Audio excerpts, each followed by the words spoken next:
Hall of Fame, I think that speaks volumes because you've had to make music and create music that some people have heard and maybe some people haven't. But once it got into the right hands, it was exalted. So I definitely commend you on being in the Independent Country Music Hall of Fame. Once again, like I said, we're talking to Richard Lynch, the first country music artist on the BS3 Sports Show, maybe more.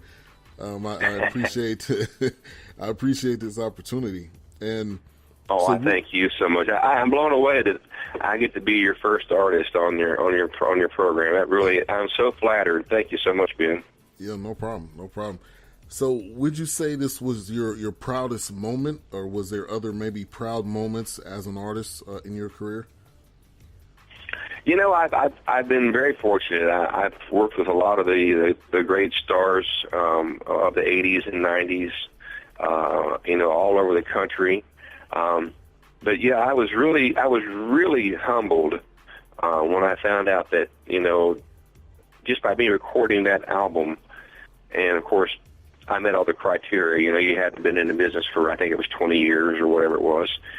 But I was really humbled because, I didn't realize it at first, but now, it's been proven to me and shown to me how prestigious that really is. And for someone to think enough of me and my music, to go through the procedures and all the rigmarole it takes to get somebody inducted into that, I would definitely say it was one of my highlights in my career. And the new music that we're doing now, we're so excited because we've still got that really fresh sound, but it's got the traditional flavor that I grew up listening to. And I think people, once they find out who Richard Lynch is, they tend to want to hear more and more. And I want to reassure everybody that they're listening, if they're looking for traditional music, I'm always going to keep my music traditional. Yes, and I think that'll gravitate. More people will gravitate to it, and then also you'll get new listeners. So I'm really, hoping and praying that your music will continue to reach the masses and the people that need that sound, or that need to hear that sound. So yes. So tell us about the Love Tattoo Foundation and what is that about?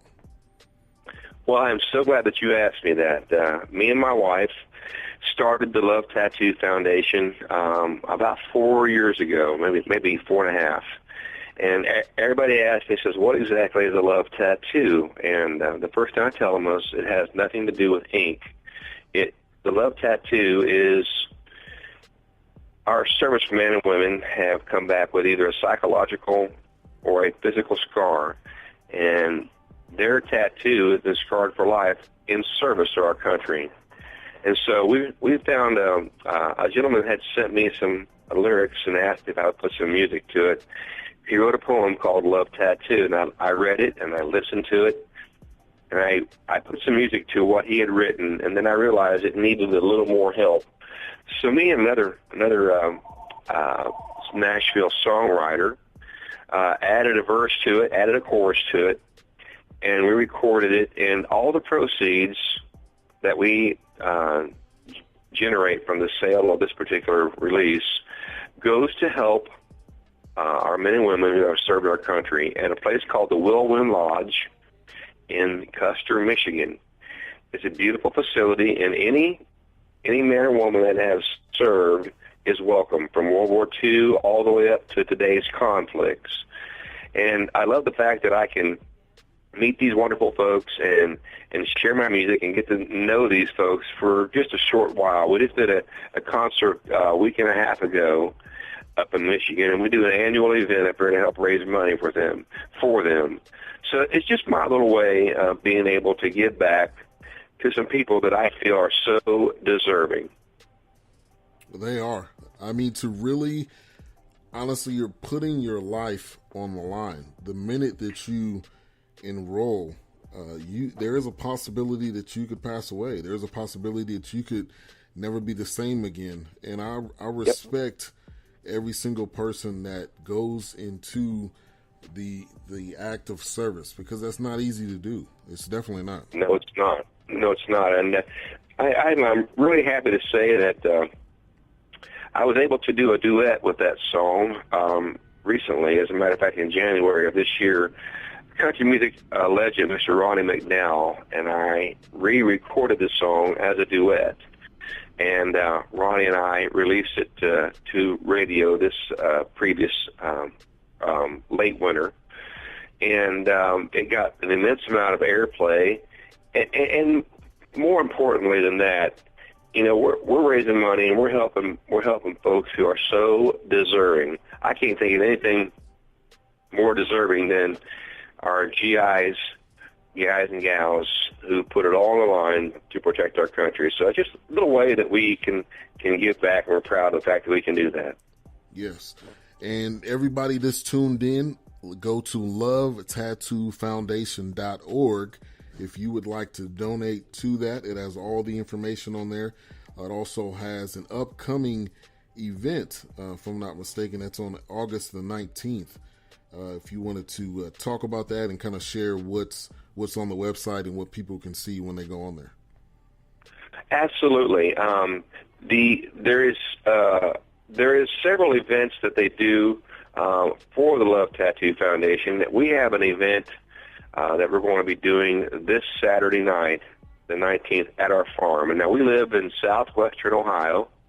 Me and my wife, and we have a beautiful farm that we've put a big barn up, and 3 or 4 times a year we'll have another artist, a national artist, along with ourselves, and we will raise money and make awareness of the Love Tattoo Foundation and make sure everybody knows that, you know, the proceeds that we're doing this goes to this cause. You know, there's nothing better for me to be able to talk to a man and woman of the military, especially if you can see that they got physical scars, and it's kind of reward. It's definitely rewarding.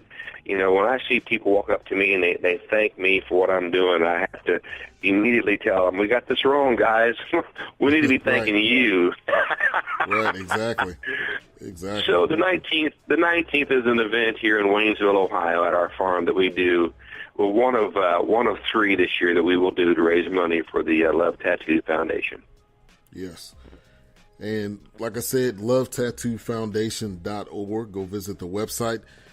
Now, another part of who you are and what you do, tell us about Keeping It Country Farm, and where is that located, and what happens there? Well, I kind of got ahead of you there on the mention of it before. That's our farm. We live just about 30 miles north of Cincinnati, Ohio, and we're just about 20 miles south of Dayton, Ohio. That's in southwestern Ohio. That's where I'm from. And the Keeping It Country Farm is kind of a double meaning. We're out in the country. We got a lot of agricultural around us, you know, hay fields and corn fields and bean fields, and a lot of farmers in and around our area. And the fact that we play traditional country music, we named our farm Keeping It Country Farm. So 1, we're in the country, and 2, we're playing real country music. And so the place that we have here is called the Keeping It Country Farm. And like I said, we do an occasional event every year. And we want it to have meaning and have a direction and focus on something that we can help somebody with. And we've done several events over the last few years.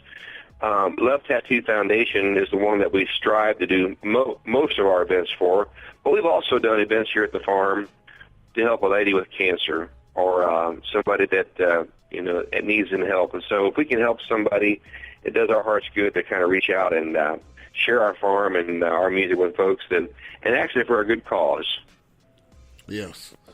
And there's so many areas where there's farms. I think traditionally, I know for me sometimes I think, well, farms are just in the South, or farms are just in certain areas, but there are farm towns everywhere. And in Ohio, when I seen you were from Ohio, I had to do a double take, because most of the country artists that I'm familiar with, they're not from Ohio. So you're kind of a You're kind of one of a kind. Well, that's a dime read, maybe.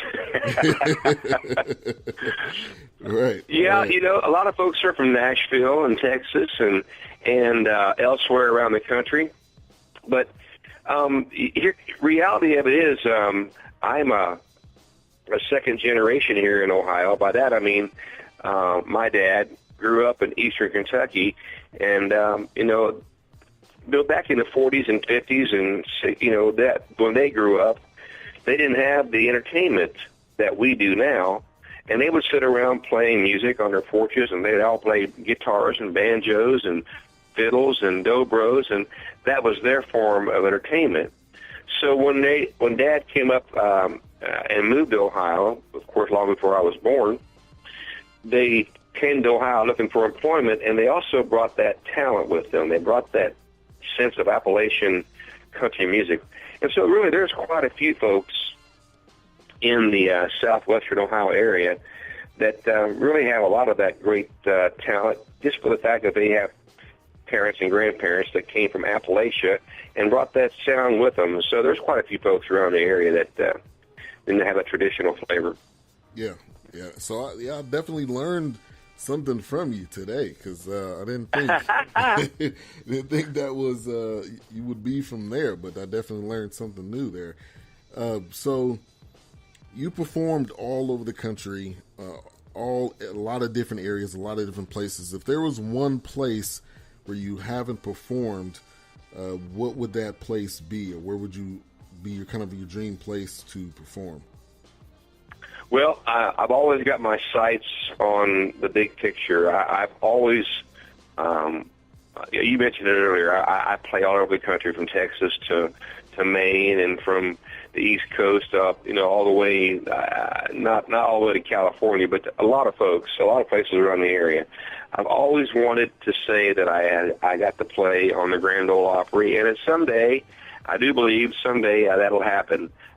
So if I had to say where would it be that I want to look forward to showing up someday, that would definitely be the Grand Ole Opry. I want to say I played my guitar and sang there.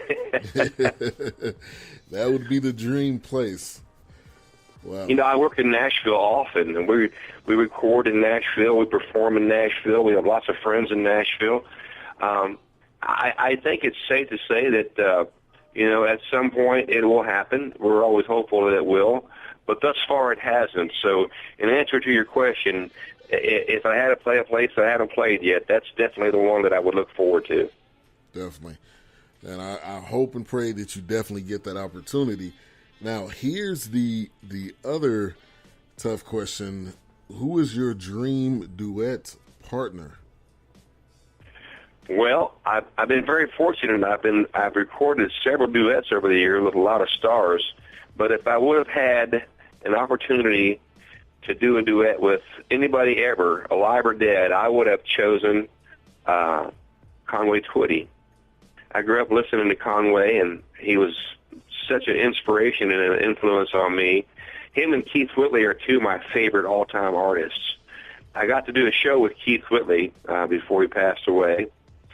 And I'd never performed with Conway. I got to go to one of his concerts. But if I had to pick one to do a duet partner with, I think Conway Twitty would definitely be my first choice. Yes, and I know he's had a lot of great music. I've got a lot of friends that I work with that are fans of country music, and I learned so much from them because, like I mentioned earlier, still coming around to the country music, but I've got a lot of people I know that really can tell me who are the people that you need to listen to if you're not really a country music fan. So I'm definitely going to be warming up to hearing some of his music as well. All right. So that's awesome. Yeah, definitely. So you have, like we've been talking about, you've been around, you've done a lot of things. This is a sports show, so I do ask a sports question at some point in time in the interview, and I know you're a NASCAR fan, so who's your favorite driver and why? Well, I've always liked, and of course he's no longer driving, but Richard Petty was huge. I used to love to watch Richard Petty, and he was so entertaining.